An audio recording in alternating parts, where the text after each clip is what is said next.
Hello sir, नमस्कार, आदाब। मैं डॉक्टर उमर खान आज आपके सामने बेहद बेहतरीन टॉपिक पर डिस्कस करने वाला हूँ। बहुत बेहतरीन टॉपिक लेकर आया हूँ। ये एक ऐसा टॉपिक है जिसमें लोगों को कन्फ्यूजन होता है, लोगों को पता नहीं चलता है कि बीमारी क्या है।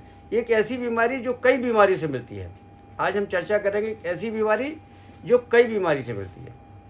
जैसे बुखार है, बुखार कोई बीमारी नहीं है, लेकिन किसी बीमारी का लक्षण हो सकता है कि वो बुखार बैक्टीरियल है, वो वायरल है, वो प्रोटोजोल है। कौन सा बुखार है? तो बुखार इस बात की गवाही देता है, इस बात को बताता है कि मैं बुखार बैक्टीरिया का हूँ। जबकि लोग कहते हैं बुखार बीमारी है। बुखार बीमारी नहीं, बुखार किसी बीमारी का लक्षण है। तो ठीक उसी तरीके से ये जो बीमारी है, इस बीमारी में खुलकर लक्षण आता है, खुलकर पता चलता है कि इसको ये बीमारी है। तो वो बीमारी क्या है जिसमें बिल्कुल खुल जाए, बात बिल्कुल खुल जाती है, कोई चीज़ बच नहीं सकती। हर एक बीमारी में छिपे हुए लक्षण आते हैं, खुल के लक्षण नहीं आते। ये एक ऐसी बीमारी है जिसमें खुलकर लक्षण आते हैं, उनको सामने दिखाई देता है इसकी बीमारी है। तो ऐसी बहुत सारी बीमारी है जिसमें एक जैसे लक्षण आते हैं। उनमें से एक बीमारी के ऊपर आज हम चर्चा कर रहे हैं। इससे पहले और बीमारियों की चर्चा कर चुके हैं। तो ये बीमारी क्या है? इस बीमारी का नाम है PPH। 3 PPH।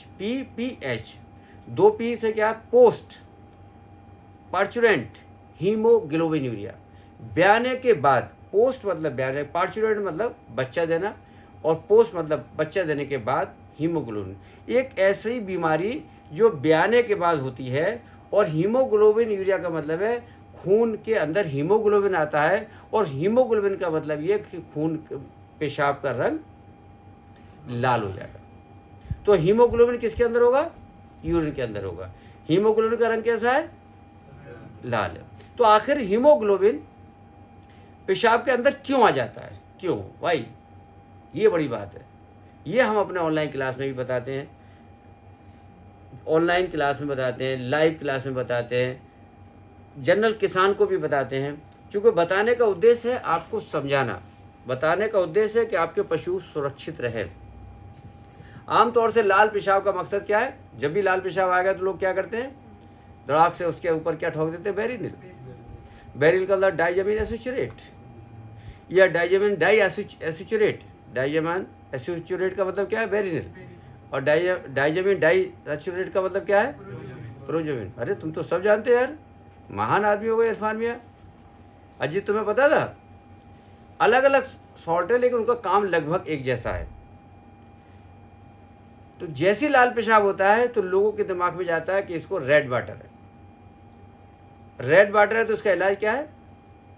बेरिनिल, डाइजामिन एसोचुरेट। इस बीमारी में ऐसा नहीं है, तो बेरिनिल से ये ठीक हो ही नहीं सकता। तो आज ये कौन सी बीमारी है, कैसे इसका इलाज होता है, इसके ऊपर चर्चा हम कर रहे हैं। तो पोस्ट पार्चुरेंट हीमोग्लोबिनूरिया, जैसा कि आपको ये दिखाई दे रहा है, ये मेल की बीमारी नहीं है, ये सिर्फ फीमेल की बीमारी है। बैल को होगा? नहीं होगा, क्योंकि बैल की बीमारी नहीं है। हीमोग्लोबिन यूरिया किसकी वजह से है? यहाँ पर डेफिशिएंसी की वजह से। तो ये बीमारी कौन सी है? मेटाबॉलिक बीमारी, मेटाबॉलिज्म की वजह से। और वो किस वजह से था हीमोग्लोबिन यूरिया? वो था प्रोटोजोआ की वजह से। तो हीमोग्लोबिन यूरिया का कारण है फास्फोरस की कमी। तो फास्फोरस की कमी होती है तो हीमोग्लोबिन यूरिया क्यों होता है, इसके ऊपर आज हम रोशनी डालेंगे कि जब फास्फोरस कम हो जाती है तो हीमोग्लोबिन यूरिया क्यों होता है, इसके ऊपर हम चर्चा करेंगे। क्या होता है हमारी बॉडी के अंदर? हर एक चीज नॉर्मल रहती है बॉडी के अंदर। अचानक किसी चीज की कमी आ जाती है, तो वो अचानक कमी कैसे आती है? जैसे भैंस ब्याई और ब्याने के बाद उसका दूध निकाल लिया, तो दूध के अंदर कैल्शियम होता है, और कैल्शियम कम हो गया तो वो क्या हो गया? हाइपोकैल्शियम में हो गया। लेकिन इस कंडीशन में क्या होता है? ब्याने के 8-10 दिन बाद, 15 दिन के बाद पीक यील्ड शुरू होती है, तो दूध के अंदर फास्फोरस आ जाता है और फास्फोरस निकल जाता है। जब फास्फोरस निकल जाता है तो क्या होता है? हीमोग्लोबिन बाहर निकल के आ जाता है। कैसे बाहर निकल के आ जाता है? आरबीसी के से बाहर निकल के आ जाता है। हीमोग्लोबिन कहाँ रहता है? आरबीसी में रहता है। और जब बाहर निकल के आ जाता है तो किडनी से छन जाता है, और जब किडनी से छन जाता है तो पेशाब के साथ हीमोग्लोबिन चला जाता है। तो आखिर ये बाहर हीमोग्लोबिन क्यों निकल जाता है, कोई बता सकता है? हीमोग्लोबिन कहाँ रहता है?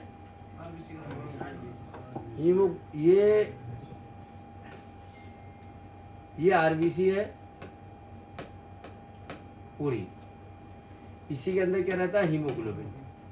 आरबीसी के अंदर हीमोग्लोबिन रहता है। तो ये कोटिंग रहती है, इसके साथ चलता है। जहाँ आरबीसी जाएगा वहाँ हीमोग्लोबिन जाएगा, जहाँ आरबीसी जाएगा हीमोग्लोबिन। तब तक हीमोग्लोबिन सुरक्षित था, तब तक आरबीसी के अंदर था। जैसे आरबीसी के बाहर निकल आया हीमोग्लोबिन, तो ये क्या होगा? किडनी से छन जाएगा, फिल्टर हो जाएगा। तो हीमोग्लोबिन के अंदर क्या मिल जाएगा? यूरिन मिल जाएगा। हीमोग्लोबिन यूरिन के अंदर आ जाएगा, तो ये हीमोग्लोबिन यूरिया हो जाएगा। तो आखिर ये यहाँ से क्यों निकल गया? आशीष बताओ क्यों निकल गया? सर वो आरबीसी को सर उसका सर ये फास्फोरस हो गया सर। फास्फोरस की कमी में क्या हुआ? कमी कारण सर वो क्या बताओ? ये जो आरबीसी की वॉल है, वॉल ऑफ आरबीसी है, ये बनी होती है फॉस्फोलिपिड से, फास्फोरस से बनी होती है, फॉस्फोलिपिड से बनी होती है।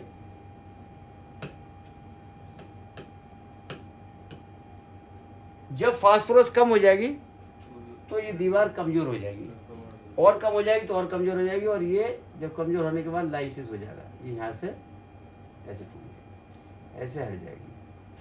कैसे हट जाएगी? यहाँ से जब हट जाएगी,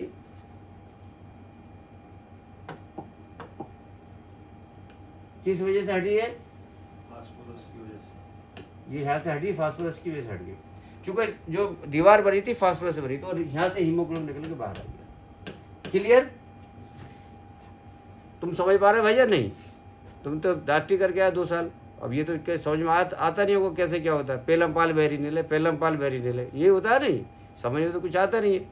तो फास्फोरस की कमी की वजह से क्या होता है? दीवार टूट जाती है। हीमोग्लोबिन की जब दीवार टूट जाती है तो उसके अंदर से हीमोग्लोबिन बाहर आ जाता है। अब हम चर्चा करेंगे। पोस्ट पार्चुरेंट हीमोग्लोबिन यूरिया का नाम पीपीएच है, जो बहुत कॉमन है, पीपीएच के नाम से जाना जाता है। दुधारू पशुओं की घातक बीमारी है, और सबसे ज़्यादा ये गायों में देखा जाता है। उन गायों में देखा जाता है जो ज़्यादा दूध देती हैं। ज़्यादा दूध देने वाली गाय कौन सी है? एचएफ। देसी गायों में ये बीमारी नहीं पाई जाती, क्योंकि देसी गाय उतना ज़्यादा दूध देती नहीं, ज़्यादा खराब हो मामला। तो पोस्ट पार्चुरेंट हीमोग्लोबिन यूरिया का दूसरा नाम क्या है? इस रोग को न्यूट्रिशनल हीमोग्लोबिन यूरिया भी कहते हैं। दूसरा नाम क्या है इसका? न्यूट्रिशनल। न्यूट्रिशन की कमी की वजह से भी हीमोग्लोबिन यूरिया होता है। न्यूट्रिशन हीमोग्लोबिन यूरिया भी कहते हैं, रेड वाटर भी कहते हैं, जो लाल पेशाब करती है। हाइपोफॉस्फेटमिया, जो बढ़िया नाम है इसका, वो हाइपोफॉस्फेटमिया। हाइपो का मतलब कम, और फास्फोरेटमिया का फास्फोरस की जब कमी हो जाती है, इसलिए इसको हाइपोफॉस्फेटमिया भी कहते हैं। और दूसरा नाम क्या? लहू मूत्रा, खून का मूत्रा आदि नामों से भी इसको बखूबी तरीके से जाना जाता है।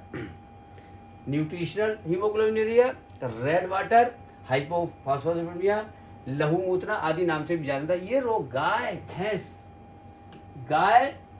भैंस में प्रसव ब्याने के बाद, प्रसव या ब्याने के 2 से 4 सप्ताह के बाद होता है, जिसमें रोगी पशु लाल रंग का मूत्र, रेड कलर्ड यूरिन उत्सर्जित करता है, लाल रंग का पेशाब करने लगता है। कब करने लगता है लाल रंग का पेशाब? जब ब्याने के 2 से 3 सप्ताह बाद। अगर बगैर ब्याया लाल पेशाब पशु करता है तो आप ये मान के चलें कि ये हाइपोफॉस्फेटमिया नहीं हो सकता। तो स्पेसिफिक पहचान है, पीपीएच फीमेल में होगा और ब्याने के बाद होगा। अगर कहीं भी लाल पेशाब आ रहा है और वो पशु मेल है या ब्याया हुआ नहीं है, खाली है, तो आप समझ लें कि वो पीपीएच हो गई नहीं। Is it clear? बिल्कुल पूरी तरीके क्लियर हो गया। तो क्या बताया गया? ये ब्याने के 2 से 4 हफ्ते के बाद जब पशु लाल पेशाब करने लगता है तो ये माना जाता है कि ये फास्फोरस की कमी से निकल के आ रहा है। इटियोलॉजी क्या है इसका? कारण क्या है? इस रोग का कारण पशु शरीर में फास्फोरस की कमी हो जाती है, जो कई कारणों से हो सकती है। अभी तक हम क्या बता रहे थे? अभी तक हम ये बता रहे थे कि फास्फोरस की कमी होती है, फास्फोरस की कमी होती है। तो फास्फोरस की कमी के कारण क्या क्या है? ब्याने के बाद आहार में फास्फोरस की कमी, वो आहार, वो चारा जो उसे खिलाया जा रहा है उसमें कमी हो। क्रूसीफेरी कुल के पात को खाना, जो फूल गोभी बंद गोभी होते हैं, उसको अगर ज़्यादा खिलाया जाता है, विदेशों में पाई जाती है बीमारी, उससे भी होती है। अगर कहीं पर कोई ऐसी भैंस मिलती है जिसको फूल गोभी बंद गोभी ज़्यादा खिलाया गया है, वो लाल पेशाब मिलेगा, और वो लाल पेशाब बंद नहीं होगा। फूल गोभी का लाल पेशाब अगर हुआ है तो आप ये समझ लें फास्फोरस देते ही वो पशु ठीक हो जाएगा। फूल गोभी जानते हो, फूल गोभी बंद गोभी, वो भी खिलाया जाता है, उससे भी लाल पेशाब पशु करता है। सरसों कंद आदि से, सरसों ज़्यादा खाने से, कंद शकरकंदी खाने से भी होता है। बहुत ठंडा पानी पीने से, पादु में रक्त अपघटित पदार्थ हीमोलाइटिक एजेंट होता है, पाया जाता है, जो प्राणी शरीर में रक्त का अपघटन हीमोलाइसिस कर देता है। दूध के साथ फास्फोरस अधिक मात्रा में निकल जाता है। और दूसरी बड़ी चीज़ क्या है, दूध के साथ फास्फोरस की अधिक मात्रा में। तो ये चीज़ें विदेश में पाई जाती हैं। आहार अपने यहाँ पूरा खिलाया जाता है, वहाँ कभी नहीं पाई जाती। ये विदेशों की है, सरसों भी नहीं खिलाते। तो इंडिया में सिर्फ एक ही कारण है, वो कारण है दूध के साथ फास्फोरस की कमी निकल जाना ब्याने के बाद। ये मेजर कारण है इसका।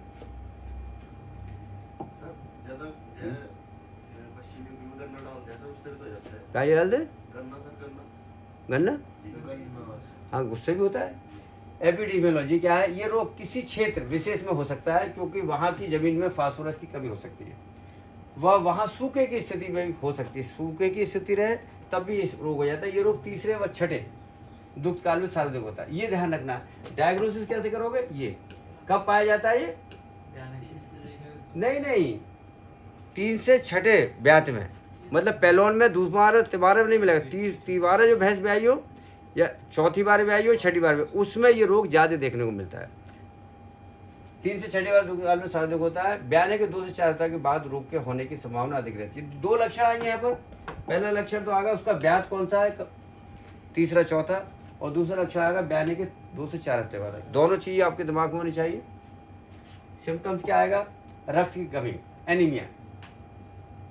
रक्त की कमी के कारण शरीर की स्लेश में झिल्ली, म्यूकस मेम्ब्रेन हल्की पीली पड़ जाती है, और पीलिया जॉइंटिस की स्थिति भी आ सकती है। ये पहले लक्षण हो गए। दूसरे क्या? शरीर में निर्जीवीकरण की अवस्था, डिहाइड्रेशन स्टेज हो जाती है। रोगी पशु गिर जाता है, रिकम्बेंसी आ जाती है। रोग की घातक सीवियरिटी के अनुसार रोगी पशु की मृत्यु हो सकती है। अगर फास्फोरस की ज़्यादा कमी हो गई तो पशु की मृत्यु हो सकती है। सुस्ती व तनाव रहता है। पेशाब का मूत्र का रंग गहरे भूरे लाल रंग का होता है, dark red brown to black urine होता है। लेकिन बवेशिया में क्या होगा? यहाँ पर कॉफी कलर यूरिन होगा, हो जाता है। पशु का तापमान सामान्य रहता है, नॉर्मल टेम्परेचर रहता है। सांस में तकलीफ व हांफना होता है, डिस्निया हो जाता है। मल सख्त व सूखा हो जाता है। ये बहुत बड़ी चीज है। मल मतलब जो गोबर है वो कैसा हो जाता है? सूखा हो जाता है, और मटमैले रंग का हो जाता है। मिट्टी जैसा गोबर पशु करेगा फास्फोरस की कमी में। डिफरेंशियल डायग्नोसिस क्या होगा? अन्य रोग इसमें जिनमें हीमोग्लोबिन होता है, उनमें भिन्न प्रकार के अलग अलग रूप में भी पहचान कर सकते हैं। बवेशियोसिस, पशु शरीर पर चीचड़े मिलेंगी। बवेशियो से इंसेक्टिसाइड, उसके ऊपर क्या मिलेगा? चीचड़े मिल सकती है। पशु को तेज बुखार आएगा, उसमें तेज बुखार नहीं होगा। पीपीएच व वैसे इस दोनों रोगों का तापमान पर भी विभेद किया जा सकता है। टेम्परेचर के आधार पर भी इसको पता लगा सकता है।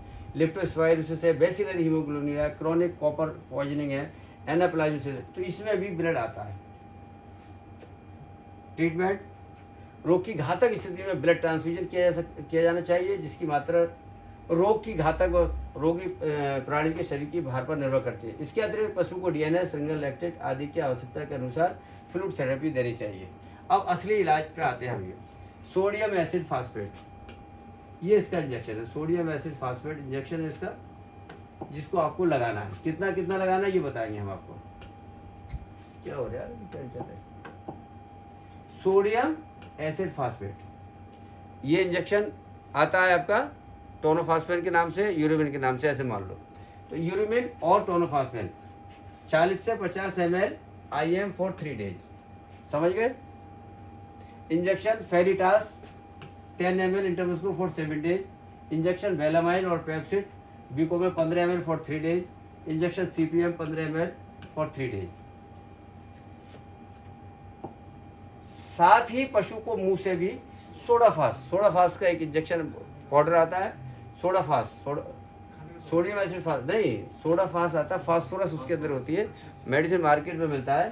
सोडियम एसिड फास्फेट होती है इसके अंदर। 50 ग्राम पर डे देना चाहिए। 50 ग्राम पर डे दोगे, 5 दिन तक दोगे। इसका डिब्बा आता है, 500 ग्राम का डिब्बा आता है सोडाफास का, और उसको 50 ग्राम रोज दोगे, 10 दिन तक दे दोगे।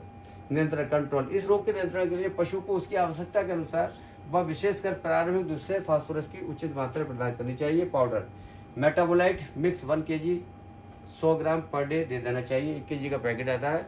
ब्याने से पहले या ब्याने के बाद 100 ग्राम डेली 10 दिन तक देंगे तो ये बीमारी से बचाव हो सकता है, बचाव हो जाता है। अगली बार हम पढ़ाएंगे ग्रास टेटनी। तो आज आपने फास्फोरस के ऊपर एक बेहतरीन लेक्चर सुना।